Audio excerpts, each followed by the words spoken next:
우리가 죄를 지은 인간은 죄의 종이 돼서 살게 되고 그 다음에 죄의 방식으로 삽니다. 우리가 죄의 종이 되면은 다른 은혜의 방식이 아니에요. 죄의 방식으로 살게 되는 것이죠. 죄가 만연되어서 인간이 살아가는 곳을 세상이라 그래요. 그 다음에 세상은 여러분들 그렇기 때문에 세상은 선한 곳이 아니에요. 세상에서 아무리 선한 일을 하고 좋은 일을 해도요, 그는 죄의 방식이고 죄의 모습이기 때문에 절대로 구원이 없습니다. 세상을 살고 있는 인간을 구원하기 위해서 하나님께서는 우리에게 무엇을 주시냐면은 말씀을 주셨어요.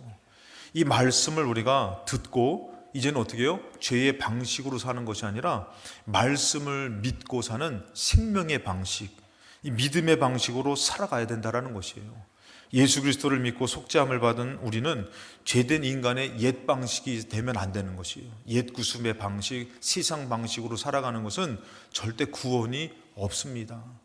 여러분, 우리가 아무리 힘들어도 정말 제가 늘 말씀드리지만 예수님이 오시든 우리가 가든 어찌됐건 우리의 인생은 기한이 있어요. 짧은 인생의 기한.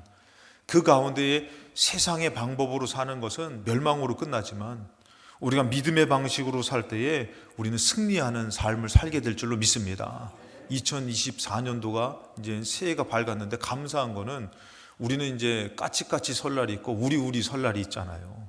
그래서 우리 설날이 또 앞두고 있는데 여러분들은 2023년도 믿음의 방식으로 사셨습니까? 아니면 세상 방식으로 사셨습니까? 이제 예수 믿는 우리는 방식을 바꿔야 되는 것이에요. 하나님이 분명히 여러분들에게 말씀해 주실 것입니다.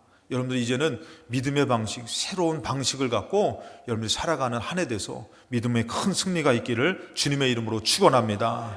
첫 번째, 우리는 그러기 위해서는 말씀을 따라 살아야 돼요. 말씀을 따라 살아야 되는데 오늘 1절 말씀에 그는 허물과 죄로 죽은 것이에요. 죄를 지은 인간은 죽은 것이에요. 죽을 것이다가 아니라 죽은 것이에요. 죽었던 우리를 살리셨는데 죽은 상태의 모습이 바로 뭔가 봤더니요, 2절에 보니까 그때에 죽었을 때에 죽은 자로서 하는 모습이, 상태의 모습이 바로 뭐냐면은 너희는 그 가운데 행하여 이 세상 풍조를 따랐다라는 것이에요. 세상을 따른다라는 것이에요. 그리고 이것은 왜 그러냐면은 공중권세 잡았기 때문에, 공중권세자를 잡은 자가 우리를 이끌기 때문에 그런 것이에요. 우리가 이 세상에 끌려가는 것은 공중권세 잡은 자가 영적으로 우리를 그렇게 죄의 종으로 우리를 세상을 따르게 만들기 때문에 그렇다라는 것이죠. 그래서 곧 지금 불순종의 아들 가운데 역사하는 영이다. 그래서 우리는 뭐 어떻게 되는 것이에요? 하나님 말씀에 불순종하고 사는 것이에요. 죽은 자는 하나님 말씀에 불순종하고 사는 것이에요. 근데 생명에 사는 사람은 어떤 거예요? 말씀을 따라 믿음으로 사는 것이죠. 그래서 여러분들, 죄를 짓게 된 인간을 우리 하나님 놔둘 수 없잖아요. 그래서 어떻게 하냐면은 말씀해 주신 것이에요. 인간이 어떻게 보면 이 인생을 살아갈 때에 모르잖아요. 어떻게 인생의 끝이 어떻게 되는지, 인생이 어디에 도달하게 되는지 모르잖아요. 방황하는 인생 가운데 바른 길로 말씀해 주셔가지고 방황하는 죄의 유혹과 죄의 멸망으로 끝나는 것이 아니라 이제는 하나님의 말씀으로 인도함을 받는 삶을 살라고 하시는 것이에요. 그래서 이 땅에 전혀 구원이 없지만 하나님이 누구를 선택하냐면 아브라함을 선택해서 말씀해 주십니다. 그래서 아브라함도 우상 숭배의 가정이었어요. 세상 풍조를 따르던 사람이고 하나님의 말씀에 불순종하는 세상살이를 살던 사람이었습니다. 근데 하나님의 말씀이 들려지고선 이제는 어떤 삶을 사는 것이에요? 말씀을 따라가는 삶을 사는 것이죠. 자, 그럴 때 여러분들 창세기 12장 1절에 여호와께서 아브라함에게 말씀해 주시는 것이에요. 죄된 인간에게 말씀해 주듯이 아브라함에게 말씀해 주셨어요. 그럴 때 너의 고향과 친척과 아버지 집을 떠나라. 여러분, 우리는 우리 집, 그 다음에 고향, 친척, 아버지 집이 익숙하잖아요. 이 익숙한 것을 떠나라고 하는 것이에요.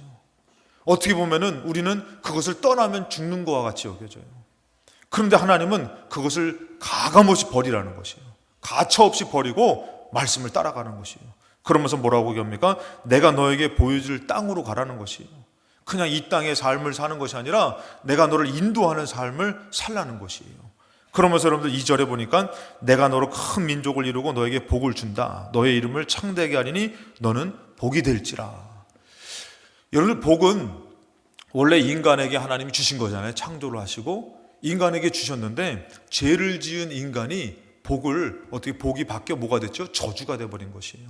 복은 누구만이 얘기할 수 있냐면은 여러분들, 복은 하나님만이 얘기할 수 있는 것이에요. 하나님만이 주실 수 있는 것이에요. 죄를 지은 인간이 이제 복을 받지 못하고 살았어요. 근데 하나님께서는 말씀을 주며 너 말씀을 따라가라 그러면서 뭐가 된다 그러죠? 너는 복이 된다라는 것이에요. 다시 회복시켜 주신다라는 것이에요. 죄의 저주로부터 너는 복이 된다라는 것이에요. 그러면서 뭐라고 하면은 3절에 너를 이게 제가 하나를 넘어갔네. 이 세상 풍조부터 거기서 중요한 거를 내놓쳤네요. 제가 이렇게 창세기 3장 5절에 이 부분을 좀 짚고 넘어가야 되는데요. 그들이 불순종했잖아요. 이 세상 풍조를 따르며 공중권순 잡은 자를 따르다 보니까 하나님 앞에 불순종을 했단 말이에요. 그것에 대해서 원죄에 대해서 그것을 잘 표현되게 말씀한 게 뭐냐면은 창세기 3장 5절에 이 뱀이, 이 사단이 유혹해가지고 뭐라 합니까? 너희가 그것을 먹어라. 먹지 말라는 하나님의 말씀을 어기라는 것이에요. 죄를 지으라는 것이에요. 죄를 지으면은 너가 뭐가 된다고요? 하나님처럼 된다는 것이에요. 여러분, 이 마귀는 우리가 하나님 되길 원해요. 그래가지고 이 주일날도 누구의 날이에요? 주의 날이잖아요. 주의 날인데도 누구 날로 쓰기를 원해요? 세상 날로 쓰기를 원하고 나의 날로 쓰기를 원해요. 내가 하나님 돼야 되니까. 바빠서 못 드리고, 피곤해서 못 드리고, 중요한 게 있어서 못 드리고, 자꾸 내가 하나님 되는 것이에요. 죄를 짓고선 내 날로 쓰게 되고 내가 하나님 되게 만드는 것, 이게 마귀 사단의 유혹이에요. 그랬을 때 여러분들 어떻게 합니까? 6절에 보니까 이 여자가 그 유혹에 넘어가가지고 먹지 말라고 하신 하나님의 말씀을 어기고 죄를 짓는 것이에요. 그 열매를 먹고 그 다음에 어떻게 합니까? 그 옆에 있는 남편에게도 주며 그도 먹었다라는 것이에요. 우리 남자분들, 여자분들이 주는 대로 먹어야 되잖아요. 그렇죠? 하여튼간에 뭐 옛날이나 오늘이나 똑같아. 여자가 죄를 짓고요, 주는 대로 이 남자도 죄를 짓게 된 것이에요. 죄는요, 여러분들, 내가 짓고 내 주변에 있는 사람도 죄 짓게 만드는 것이에요. 우리가 그것을 알아요. 그래서 내가 믿음을 지켜야 되는 것이, 죄를 끊어야 되기 때문에 믿음 지켜야 되는 것이에요. 내가 그 사람의 얘기를 들으면은 그 죄가 만연되어져 퍼져나가서 자리 잡아요. 근데 내가 거기서 죄의 유혹을 뿌리치고 믿음을 지켜야지만 그곳에 은혜가 임하고 승리가 임하는 줄로 믿습니다. 그래서 죄는 내가 짓고 옆에 있는 사람도 같이 짓게 만드는 게 죄예요. 그래서 여러분들, 이 죄 가운데 죽을 수밖에 없는 우리 인생 가운데에 아까 전에 다시 넘어가서 창세기 12장 1절에 아브라함에게 하나님 말씀해 주신 것이에요. 죄를 짓고 세상을 만들고 타락해야 되는 인생 가운데서 이제는 너 그 세상살이 하지 말고 말씀을 따라가라. 그리고 너는 저주가 아니라 너는 복이 될 것이다. 오늘 여러분들 말씀 따라가면 여러분들도 저주가 아니라 복이 될 줄로 믿습니다. 하나님이 말씀하신 것이에요. 그러면서 죄는 뭐예요, 여러분들? 나도 짓고 너도 짓고. 우리 옆에 분한테 인사하실 때 죄 짓지 맙시다 라고 인사하시겠습니다. 나도 안 져야 되지만 내 옆에 사람이 죄 지면 같이 망해요. 죄는 너도 짓고 나도 짓고예요. 근데 여러분들 여기서 보니까 반대예요. 3절에 보니까 너를 축복하는 자에게는 내가 복을 내린다는 것이에요. 너를 저주하는 자는 내가 저주 내리고 땅의 모든 족속이 너로 말미암아 복을 받는다는 것이에요. 반대가 돼버리죠.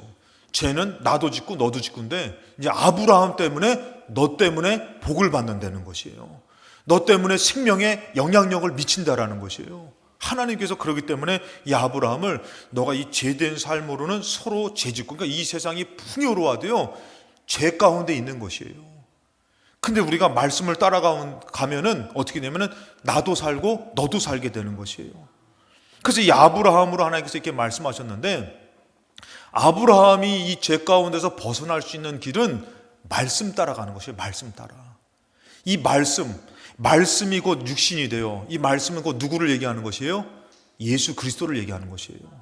예수 그리스도를 믿는다라는 것은, 여러분, 예수님을 믿는다라는 것은 십자가에 그 못 박혀 죽으신 예수님을 믿기 때문에 나도 그 길을 갑니다라고 하는 것은 내가 십자가에 못 박혀 죽는 것이 아니잖아요. 우리 저번 주에도 말씀드렸지만 그 예수가 죽는 것이 나를 위해서 죽었기 때문에 내가 죽는 것을 믿고 부활할 것을 믿고, 예수가 죽는 것은 내가 죽는 것이고 예수님이 부활하신 건 내가 사는 것이고. 근데 중요한 것은 이 예수님을 따라가야 됩니다 하고선 여기다가 십자가 하나 만들어 가지고 장로님들부터 나오세요 하고선 십자가에 매달려 죽여버리고 이런 게 여러분들 말씀 따라가는 게 아니에요. 예수 따라가는 게 아니에요. 예수님을 따른다라는 것은 곧 말씀을 따라간다라는 것이에요. 하나님의 말씀을 따라간다라는 것이에요. 그래서 아브라함이 말씀을 따라갔다라는 것은 곧 예수 그리스도를 따라갔다라는 것이에요.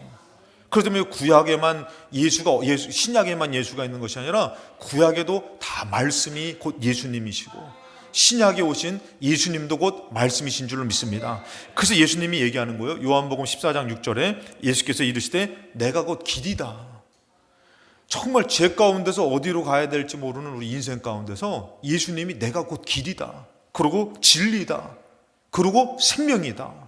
그러니까 예수님이 아니면은, 이 말씀이 아니면은 아버지께로 올 자가 없다라는 것이에요. 그래서 우리가 예수님을 믿습니다라고 얘기하는 것은 말씀이신 예수님, 말씀을 믿습니다라는 것이 맞다라는 것이에요. 그래서 여기서 보니까 예수님은, 그런 말씀이신 예수님은 뭐냐면은 길이고 진리고 생명이라는 것이에요. 우리 예수님을 따른다라는 것, 인생의 참된 길을 발견한 것인 줄로 믿습니다. 많은 인생들은요, 그냥 살다가 정신없이 살다가 나중에 병들기도 하고 사고 나기도 해서 그냥 죽어서 끝나는, 길이 없어요. 근데 우리는 말씀을 따라서 무엇이 참된 생명의 길을 가다가 진정한 진리를 깨닫게 되고 생명을 만나게 되는 줄로 믿습니다. 그래서 여러분들, 이 예수님이 내가 곧 길이요 진리요 생명이다, 나로 말미암지 않고는 아버지께로 올 자가 없다, 말씀이 아니고서는 우리는 하나님께로 갈 수가 없고 이 죄된 세상에서 바른 길을 찾을 수가 없다라는 것이에요. 그래서 우리는 말씀을 따라가야 되는데, 그 말씀을 따라갈 때 이제는, 옛날에는 죄를 져서 세상 방식으로 살았어요. 이제는 말씀을 따라 이제는 어떤 방식으로 살아야 되냐면은, 두 번째, 새로운 방식으로 살아야 되는 것이에요. 말씀을 따라가는 방식인데 무엇이 필요하면은 믿음이 필요한 것이에요. 그 말씀을 들었을 때에 분명히 세상 살기 위해서는 떡이 필요해요. 세상적으로 공부도 해야 돼요. 돈도 벌어야 돼요. 세상 방법이 필요해요. 근데 이제는 말씀을 듣고선 내가 이 말씀 따라가야 되는데 뭐가 필요하면 믿음이 필요한 것이에요. 그래서 우리는 새로운 방식이 바로 뭐냐면은 믿음의 방식이라는 것이에요. 세상살이가 아니라 믿음살이를 해야 된다라는 것이에요. 로마서 12장 2절에 보면은 너희는 이 세대를 본받지 말고, 저는 이 세대라고 표현하는 게 참 기가 막혀요.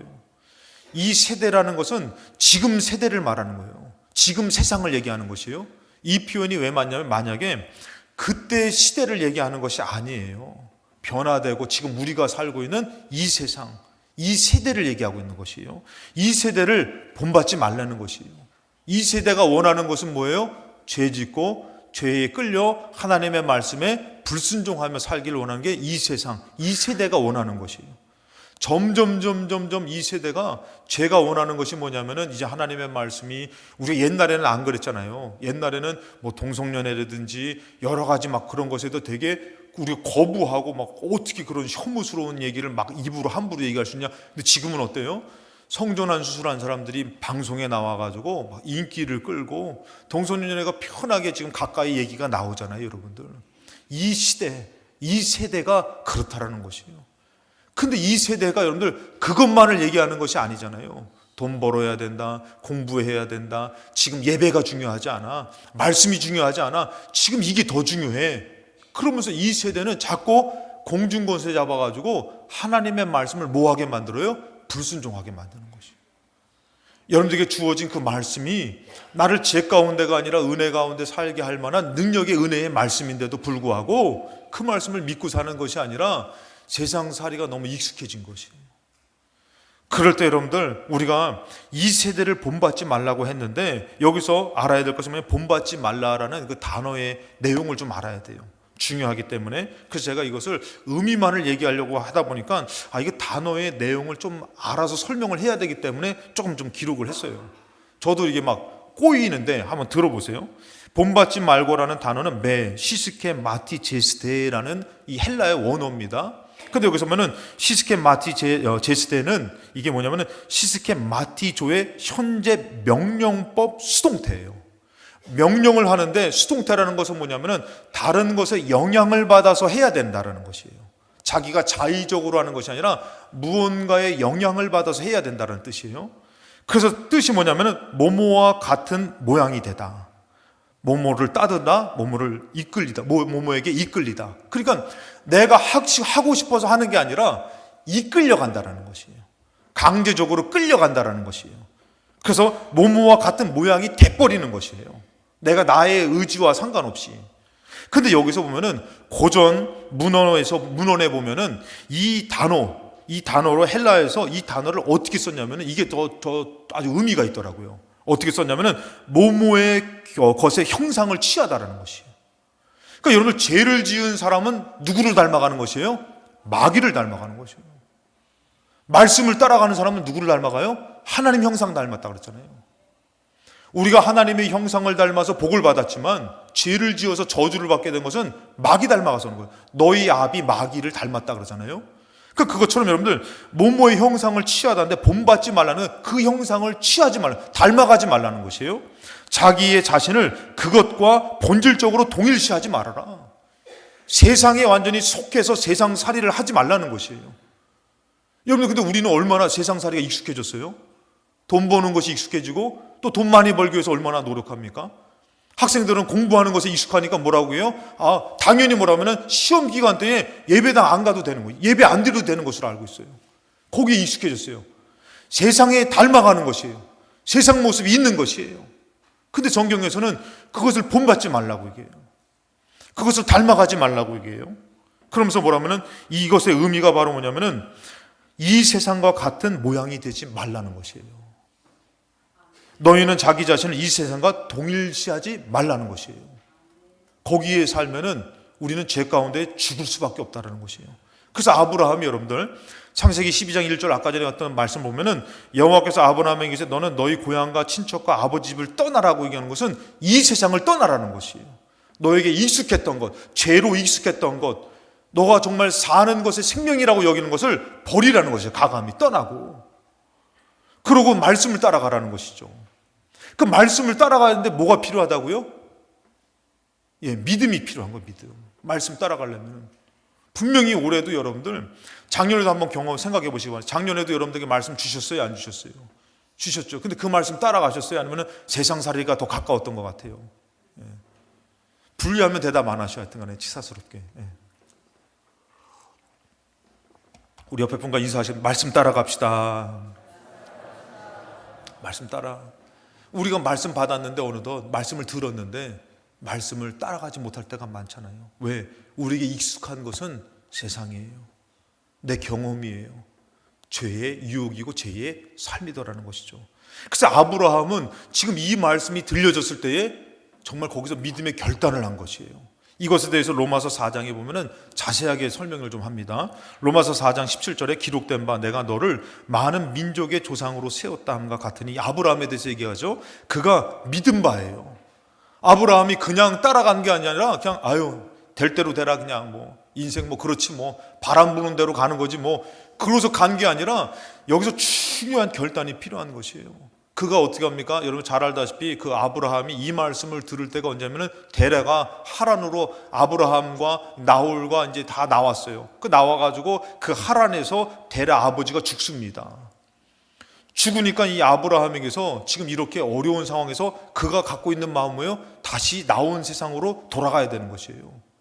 그것이 어디입니까? 이 갈대아 우르, 아브라함의 고향으로 돌아가야 되는 것이에요. 그때 하나님이 말씀해 주시는 것이에요. 그때 아브라함이 어떻게 해요? 과감하게 믿지 않으면은 이것은 멍청한 소리예요. 죽는 소리예요. 여러분들이 하나님의 말씀이 들려질 때에 믿지 않으면은 그것은 소용없는 말씀이에요. 영향력 없는 말씀이에요. 근데 믿으면 하나님의 역사가 나타날 줄로 믿습니다. 그래서 이 아브라함이 믿음 바 간 것이죠. 18절에 보니까 아브라함이 바랄 수 없는 중에 바라고 믿은 것이에요. 바랄 수 없는 중에, 기대할 수 없고 바랄 수 없는 중에 믿고 너의 후손이 이와 같으리라 하신 말씀대로 많은 민족의 조상이 되게 하려 하심이라 하는 말씀을 지금 그가 바랄 수 없는 중에 어떻게 해요? 믿고 나아간 것이에요. 그런데 성경에서는 또 뭐라고 하냐면은 19절에 보니까 그가 100세나 되어 자기 몸이 죽은 것 같고 사라의 태가 죽은 것 같음을 알고도 믿음이 약해지지 않았다는 것이에요. 할렐루야. 여러분 믿음 약해지지 마시기 바랍니다. 하나님의 말씀을 들었는데 믿음 약해져가지고 말씀은 온데간데 없고 그냥 세상살이만 익숙한 것이에요. 똑같이 일하는 거, 똑같이 가정 삶을 사는 거. 근데 아브라함은요, 지금 바랄 수 없는 정에 나아갔고, 그 다음에 100세가 되고요. 죄송합니다. 우리 교회에서 지금 예배를 드리는 가운데 가장 100세에 가까우신 분이 우리 김두수 장로님이죠. 김두수 장로님 죄송합니다만 지금 아들 난다면 누가 믿어? 근데 하나님의 말씀이 아들 난다 그랬거든요.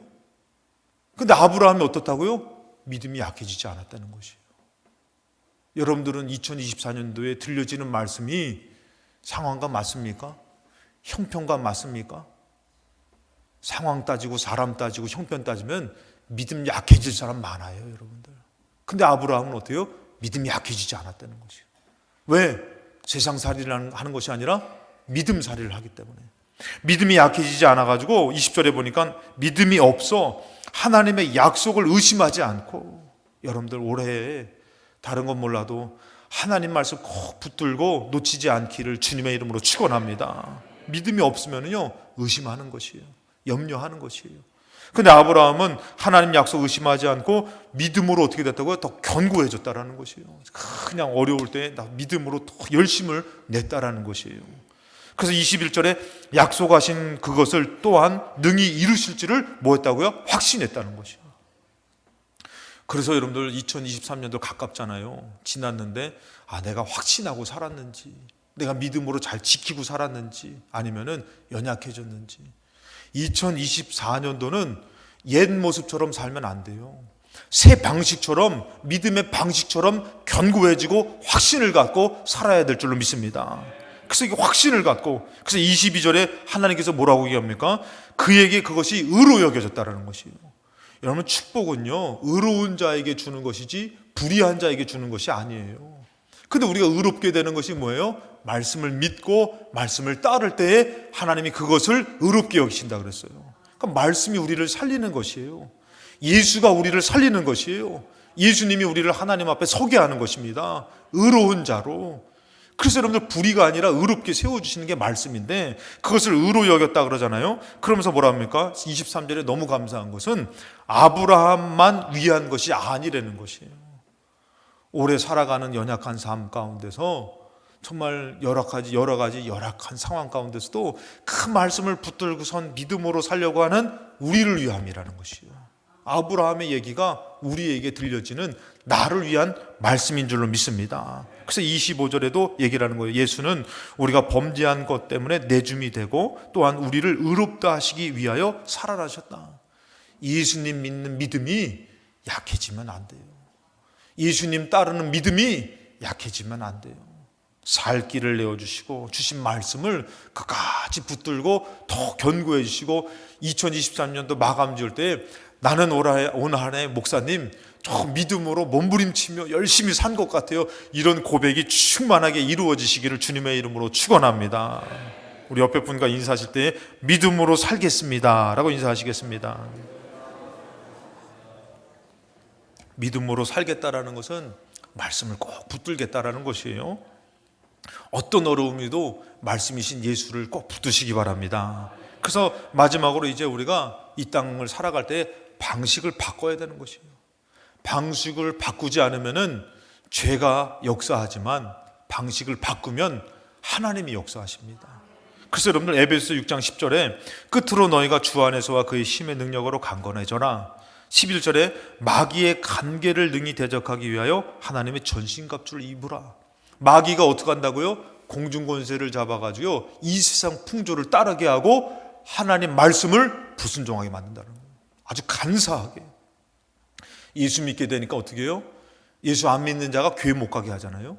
마귀는 강하게도 하지만 간사하게도 해가지고 때로는 아주 유혹될 만한 것.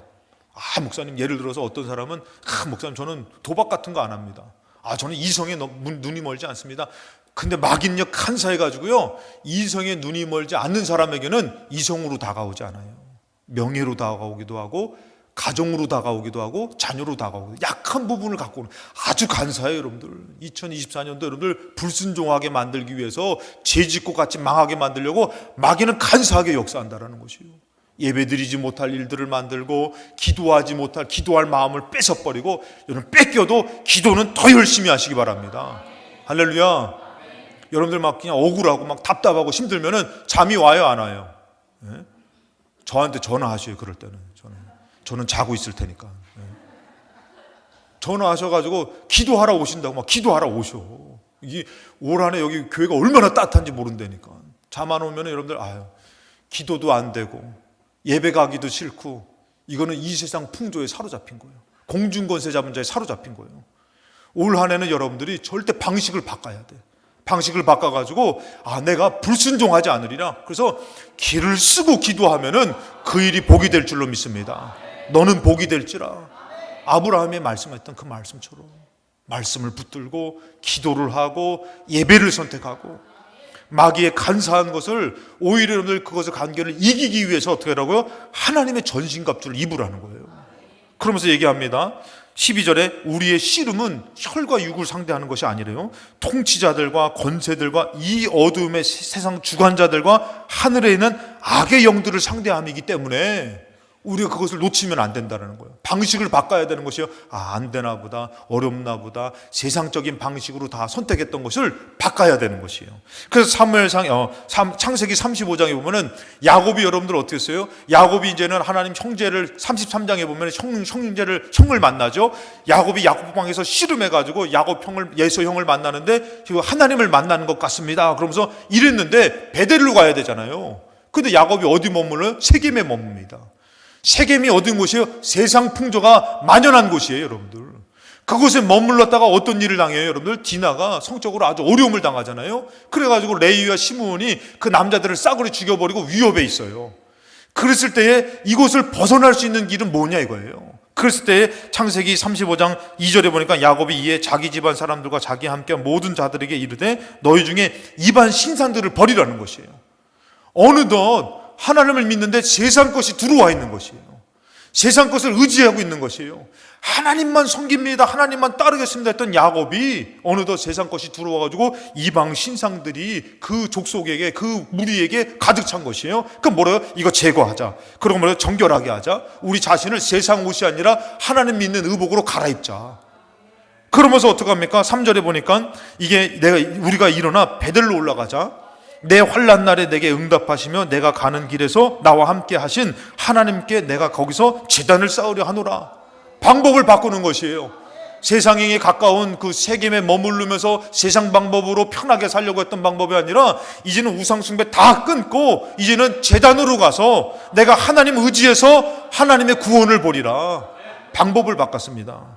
여러분 사무엘상 7장 3절에도 이 블레셋에게 패를 하고 20년 동안에 블레셋의 압제에 있었던 이스라엘 백성이 방법을 바꿔요. 사무엘을 통해서. 사무엘 7장 3절에 사무엘이 이스라엘 온 족속에게 말하여 이르되 만일 너희가 전심으로 여호와께 돌아오거든 그들도 이방 신상들 우상 숭배에 사로잡힌 것이에요.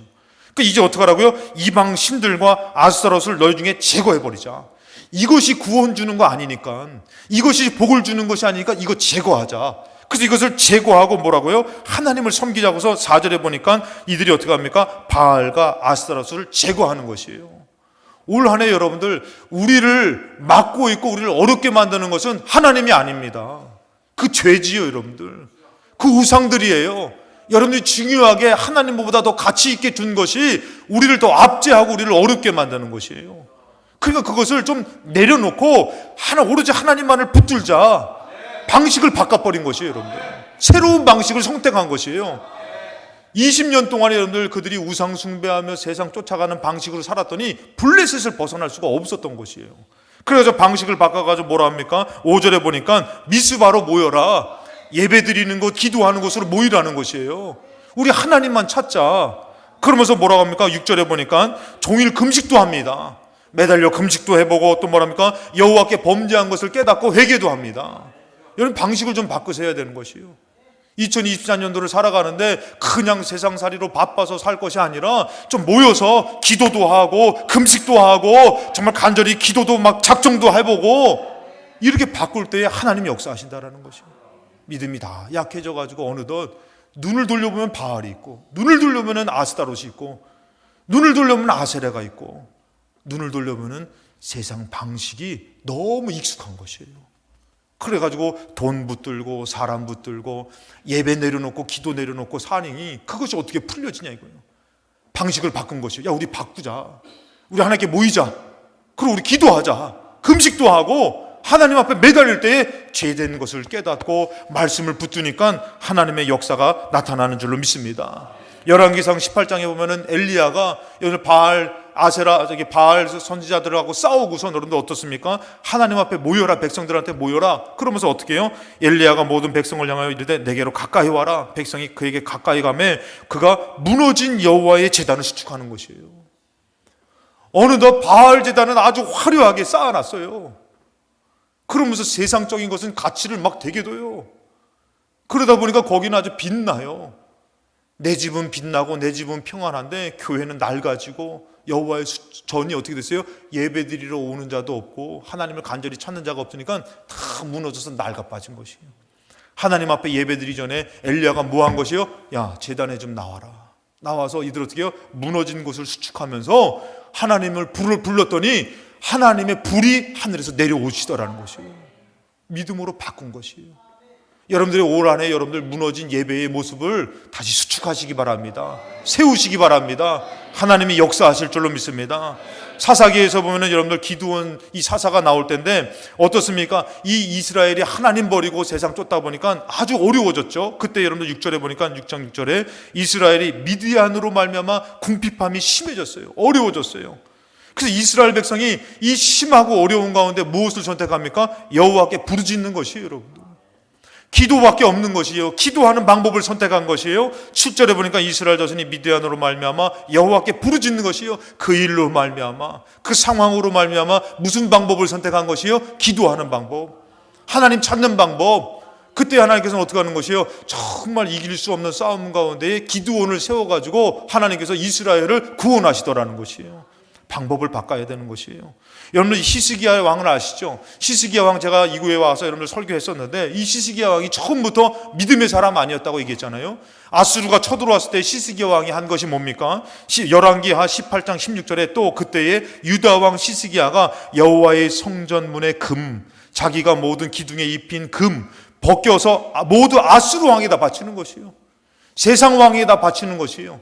히스기야 왕이 여러분들 여호와의 성전에 있는 것까지도 다 끌고 모아가지고 세상 왕에다 바쳐가지고 좀 살려달라고 도와달라고 그랬던 왕이에요, 여러분들. 그런데 그 도움이 얼마 갑니까? 얼마 못 가요. 다시 쳐들어와가지고 위협하고 어렵게 만드니까 이 방법이 아니구나. 방식을 바꿔버립니다. 열왕기하 19장 14절에 히스기야가 사자의 손에서 편지를 받아보고 여호와의 성전으로 올라가는 것이에요. 할렐루야. 이 성전이 여호와의 성전에 정말 하나님의 역사가 있는 줄로 믿습니다. 성전으로 올라가 가지고 히스기야가 그 편지를 여호와 앞에 펴놓는 것이에요. 그러고 어떻게 합니까? 15절에 그 앞에서 히스기야가 기도하기 시작하는 것이에요. 전에는 하나님께 바쳐야 될 것도 다 뜯어가지고 세상에다 바치고 세상에다 쓰고 세상살이를 했는데 이제는 하나님 앞에 와가지고 하나님께 바쳐지는 것이에요. 여러분들 제 말이 좀 빨라졌죠? 빨리 끝내야 되는데 이거를 좀 시간이 너무 오버돼가지고 제가 지금 말을 빨리 하게 되더라고요. 그래서 조금 다 끝났으니까 여유스럽게 물 한 잔을 좀 마시고. 히스기야가 선택한 것이 기도예요. 이 물질 하나님 것까지도 다 갖다 바쳤더니 아니라는 거예요. 매달려 기도하고 하나님 의지하는 방식으로 바꿨는데 웬걸요? 하나님 역사하시더라는 것이에요. 마가복음 5장 15절에 보니까 12회 25절에 보니까 12회를 혈류증 앓아 온 한 여자, 여러분 혈류증 12년 동안에 혈류증 앓는 여자 얘기 나오잖아요. 뭐라고 나옵니까? 26절에 많은 의사에게 많은 괴로움을 받았고 가진 것도 다 허비했어요. 그 병 때문에 세상적인 방법으로 치유해 보려고 세상적인 방법으로 잘 돼 보려고 애썼는데 다 허비하고 더 힘들어지는 거예요.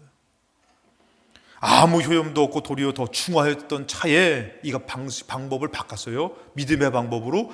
27절에 보니까 예수의 소문을 들은 것이에요. 말씀을 들은 것이에요. 말씀. 예수의 소문은 말씀입니다. 말씀을 듣고서 뭐라 합니까? 무리 가운데 끼어 뒤로 와서 그의 옷에 손을 대는 것이에요, 여러분들. 주의 성전에 이사야가 본 것이 주의 성전에 주의 옷자락이 가득하다.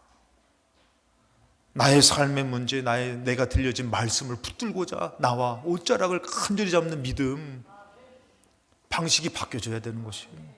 그럴 때 어떻게 됩니까? 28절에 그 믿음이 뭐냐면은 이는 내가 그의 옷에 손을 대어도 구원을 받으리라.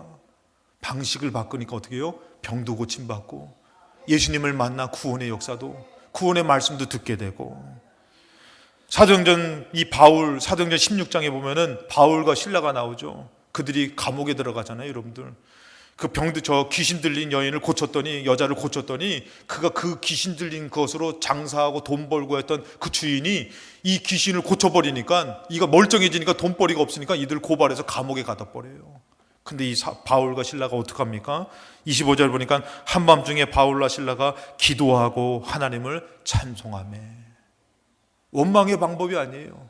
불만의 방법이 아니에요. 내가 예수 전하다가 예수님 때문에 이런 무슨 인생을 이렇게 살아야 되냐. 원망이 아니에요. 오히려 뭐예요?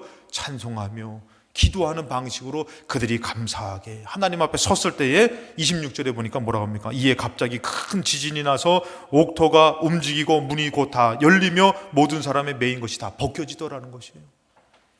오히려 하나님의 방법을, 믿음의 방법을 선택하니까 하나님께서 역사하시더라는 것이에요.